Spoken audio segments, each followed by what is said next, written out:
গোপাল ভাঁড়ের একটা রথ দেখেছি। সে কোথায় পাওয়া যায়? এটা আমি যাই। এ ভাই তুই তো কফি মারতে পারিস। Hello everyone, welcome back to my channel. আমার লাইফের নতুন আরেকটা ভিডিওতে তোমাদের সকলকে জানাই অনেক অনেক স্বাগতম। এই ব্লগটা অনেকটা বেশি এক্সাইটিং হতে চলেছে, কারণ এই ব্লগটাতে আমি শেয়ার করব কোথায় আমি সেমিফাইনাল দেখতে গেছিলাম, রথযাত্রা কিভাবে কাটালাম, এবং তার সাথে থাকবে আরও অনেক কিছু। তো চলো প্রথমে শুরু করা যাক মাছ বাজার দিয়ে।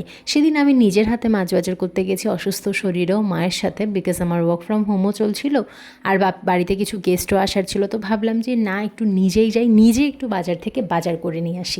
আর আস্তে আস্তে এই জিনিসগুলো শিখতে হবে, এবং আমি ধীরে ধীরে শিখছি বাজারে গিয়ে দরদাম করা। টুকটাক বাজার আমি করি রাতে ফেরার সময়, বাট এইরকম মাছ বাজারে গিয়ে ইলিশ মাছের দর জিজ্ঞাসা করা, চিকেনের দর জিজ্ঞাসা করা, এগুলোর একটা অন্যরকম এক্সপিরিয়েন্স।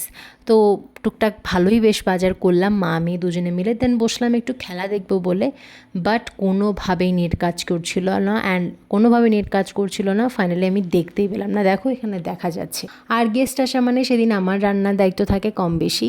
তো আমাকে অনেকেই বলেছো তোমরা যে তোমাদের বাড়িতে রান্না হলে তো ওই 3-4টে ফিক্সড আইটেম থাকে। হ্যাঁ, বিশ্বাস করো, আমাদের বাড়িতে রান্না হলে এই 3-4টে ফিক্সড আইটেম কেন থাকে সেটা আগে বলি। এই আইটেমগুলো খেতে সবাই ভীষণ ভালোবাসে, তাই আমাদের ঘরে যখনই রান্না হয়, আর অন্যান্য পদ থাকলেও এই 3-4টে আইটেম তো মাস্ট থাকবে। চিকেন রোস্ট, এগ মালাইকারি, মানে ডিমেরও রোস্ট বলা যেতে পারে বা মালাইকারি বলা যেতে পারে, চিংড়ি ভুনা, এবং তার সঙ্গে চিকেন ফ্রাই অ্যান্ড অল, যেগুলো আমরা এগ ফ্রাই অন করি। মাছ থাকে, বাট যারা আসবে তারা মাছ খেতে অতটা বেশি পছন্দ করে না, সে কারণে আর করিনি। তো খাওয়া দাওয়া শেষ, সন্ধ্যেবেলা স্ন্যাক্সে ছিল এটা চিকেন ফ্রাই। তখনও অবধি আমার প্ল্যান ছিল না যে আমরা একসঙ্গে দেখবো রাতের বেলা খেলা, ফ্রেন্ডসরা সবাই মিলে এবং দুজন ভাইয়ের সাথে। আমারই একটা বন্ধুর বাড়িতে আমরা খেলা দেখেছি, বাট তখনও প্ল্যান ছিল না যে আমি যাব। 9:30টার সময় প্ল্যান হলো যে রাত্রেবেলা বসে আমরা খেলা। আর বন্ধু তো রয়েছে, বন্ধু সবার আগে, বন্ধুর বাড়িতে এখন আপাতত আমি বন্ধু বলেই পরিচয় দিই।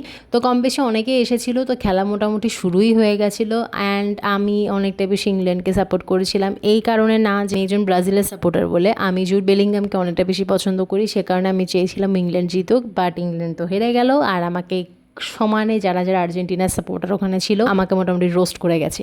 আর রাতের বেলায় খাওয়া দাওয়া তো থাকবে, আর মানে কত কিছু যে অর্ডার করে এরা খেয়েছে ধারণার বাইরে। আর এত মজার মজার কথা বলছিল। আমরা সেদিনকে রাতে ঘুমোইনি, জাস্ট 4টে থেকে 6টা মনে হয় একটু ঘুমিয়েছি। রাত 4টে-5টা অবধি আমরা গল্প করেছিলাম। 2 ঘন্টা মেবি একটুখানি ঘুমিয়েছি আন্টির সাথে গিয়ে। তারপর আবার সকালবেলা আমাকে বেরিয়ে যেতে হয়েছিল, আমার কাজ ছিল। অ্যান্ড আমি অনেকটা বেশি প্রে করছিলাম যে না, যেহেতু আর্জেন্টিনা জিতে যাচ্ছে সব কিছু, আর আমার অপোনেন্টে যে ছিল সে একদম ডাইহার্ড আর্জেন্টিনার ফ্যান, আমি চাইছিলাম আর্জেন্টিনা হারুক, বাট হলো না। But they played really very well. তারপর ওই আগের দিন গেস্ট এনেছিল একটু ভালো মতো দই, আর আমার এই দইয়ের সাথে মিষ্টির মানে কম্বিনেশনটা দারুণ লাগে। বাড়ি এসে খেয়ে নিয়েছিলাম এই দই মিষ্টি একসঙ্গে। আর তারপরে বিকেলে আমি একাই বেরিয়েছিলাম একটু রথের মেলাতে। বিশেষ করে আমি রথের মেলাতে বেরোই না, আমি একটু মন্দিরে গেছিলাম। আমাদের এখানে মা কালীর যে মন্দির রয়েছে, কারা কারা গেছো এক্ষুনি কমেন্ট করে জানো। এত জাগ্রত এই জায়গায় গেলে একজন অশান্ত মানুষের মন শান্ত হতে বাধ্য যদি সে এক মনে একভাবে মায়ের প্রার্থনা করে। তারপর এই জগন্নাথ দেবের দর্শন করলাম আর একটা পুজোও দিয়ে নিলাম। খুব সুন্দর মেলা বসে জানো তো আমাদের এখানে। তোমরা যে যেখান থেকে দেখছো কমেন্ট করে জানো তোমাদের ওখানে মেলা বসেছে কিনা। তারপর পরের দিন আবার নিজের কাজে যাওয়া। তার আগে আমি যে বোনটাকে পড়াতে যাই, সকালবেলায় তাকে পড়াতে চলে গেছিলাম, বিকাল সেদিন আমার একটু দেরিতে গেলে হতো। তারপর একটু শপিংয়ে গেলাম। শপিংয়ে গিয়ে আমি সেদিন কোনো টিফিন নিইনি, শপিং করার আগে একটু টুকটাক খেয়ে নিলাম। And then I came for shopping. বিশ্বাস করো, যেই ড্রেসটা ট্রায়াল দিয়েছিলাম সেই ড্রেসটা আমি কিনে নিই। কেন জানি না, একটু ওয়েট গেইন করার কারণে আমাকে ওই ড্রেসটা খুব একটা বেশি স্যুট করছে না। আমি যখন ওয়েট লস করে ফেলবো তখন আবার এই ড্রেসটা কিনবো। ও বাই দ্য ওয়ে, আমার হাতে একটা ব্যাগ দেখতে পাচ্ছ, এই ব্যাগটা নিয়ে পরে একটা ডেফিনেটলি ভিডিও বানাবো, বাট এখন বলে দিই আপাতত এই ব্যাগটা সেই দার্জিলিং থেকে আনা।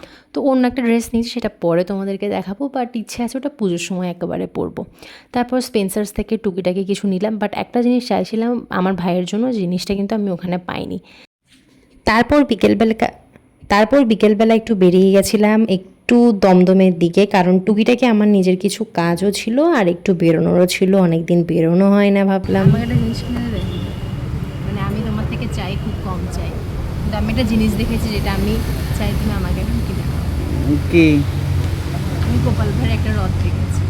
সে কোথায় পাওয়া যায়? এটা আমি যাই না। না, আমাকেই বসিয়ে নাও না। তুমি তো গোপাল আমার তো ভাঁড়ের মতো সেই দেখতে। আমার সেই রথটাই চাই। আমি এত সুন্দর করে অফিস থেকে কাজ করে আসলাম, মেলায় নিয়ে যাব, ঘুগনি খাবো, কত গল্প, কত মিথ্যা কথা। আমি সেই রথটা চাই, প্লিজ বাই মি দ্যাট। আচ্ছা কিনে দেবো ওখানে পরে। তো জগন্নাথ দেবের রথ তো আমি আর পেলাম না, গোপাল ভাঁড়ের মতো। যাই হোক, দুঃখের কথা আর কী বলবো, এটা ছিল তার পরের দিন। আর এই যে ব্যাগটা, এই ব্যাগটা না অনেকটা বেশি সুন্দর। আমার একটা স্বপ্নের ড্রিম মাইকেল কোর্স, তাও এটা তো এখন আপাতত মাইকেলের ব্যাগ তো এখন নেওয়া পসিবল না, তাই আপাতত এটাই নিলাম। এটাও আমার জন্য অনেকটাই বেশি প্রাইস পড়ে গেছে। কমেন্ট করে জানাও তো ব্যাগটার প্রাইস কেমন হতে পারে, আমি পরের ভিডিওতে বলবো। But yeah, it's also another dream for me. আমি অনেকটা বেশি খুশি এই ব্যাগটা নিয়ে, কারণ রিয়েলি এই ব্যাগটার দিকে তাকালে আমার নিজেকে মনে করাতে থাকে আমি যে না, আমাকে মাইকেলের ব্যাগ নিতে হবে and I have to earn and I have to grow. তো দিন শেষে সমস্তটা ফিরে যখন বাড়িতে আসি, তখন সবার আগে আমার যেটা কাজ থাকে, আমার ব্যাগ খালি করা, কারণ ওই ব্যাগ বোঝাই করে রাখার যে ব্যাপারটা, এটা আমার একদম দেখতে ভালো লাগে না। তারপরে আবারও এটা আজকের একটা ছোট্ট ক্লিপ, আমি যখন ভিডিওটা ভয়েস ওভার দিচ্ছি তখনের। আজকে আবার কেন হঠাৎ করে খাওয়া দাওয়া, সেটা নিয়ে পরের ব্লগে তোমাদেরকে বলবো। সাবস্ক্রাইব করতে ভুলো না, আর ভিডিওটা ভালো লাগলে অবশ্যই একটা লাইক দিয়ে যেও। দেখা হচ্ছে পরের ব্লগে। বাই, জয় জগন্নাথ।